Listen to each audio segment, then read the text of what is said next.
Have you ever felt sad when you see that your parents or friends are sad?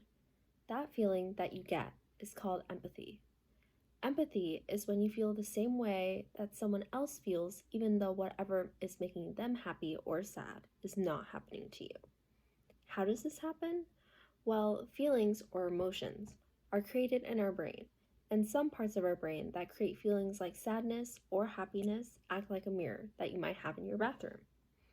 When we see someone acting sad, happy, or really any other emotion, our eyes send that information to our brain. Then, our brain copies what the eyes told it that it saw, just like a mirror. And when we copy what the eyes see, we also copy the feelings that go with it. And we feel those emotions as if the thing that was making our friend happy or sad was also happening to us.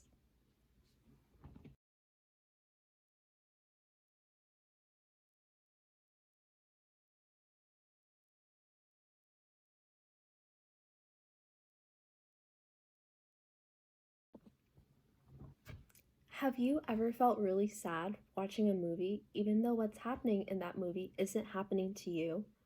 Or even felt sad when you see someone else crying? That feeling that you get is called empathy. Empathy happens when you're able to feel or understand how and why someone else is feeling certain emotions. This happens because of two different things involving cells called neurons in your brain.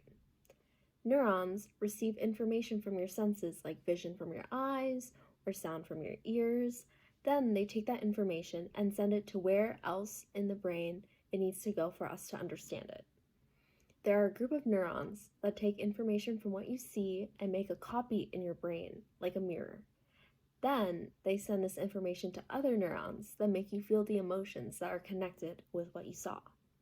For example, if you see someone sad, the mirror neurons create a copy of that sadness in your own brain. The second part also involves neurons, but a different kind. These neurons are more involved in understanding why someone is feeling a certain way.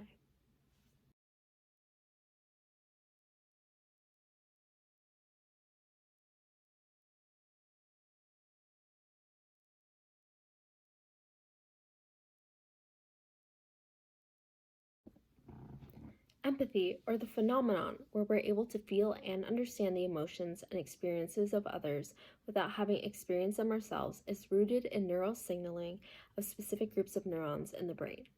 There are two components of empathy: affective empathy, which is when we're able to feel the emotions of others, and cognitive empathy, which is when we're able to understand the feelings, perspective, and experiences of others.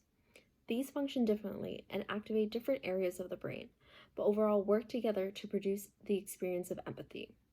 Affective empathy involves a particular group of neurons called the mirror neuron system. They are connected with neurons responsible with creating emotions that we personally experience and are activated when we observe or imagine an action. The purpose of these neurons is to create a motor or somatosensory representation of an action that an observer sees.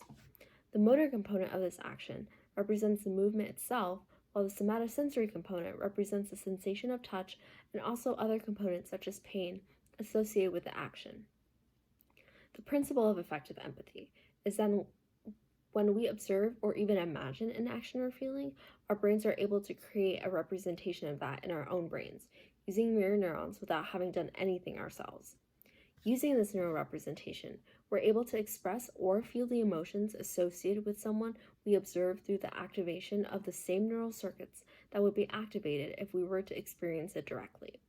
If the only component of empathy is affective empathy, we would constantly be feeling the emotions of everything we observe, which would result in a very chaotic state of emotion.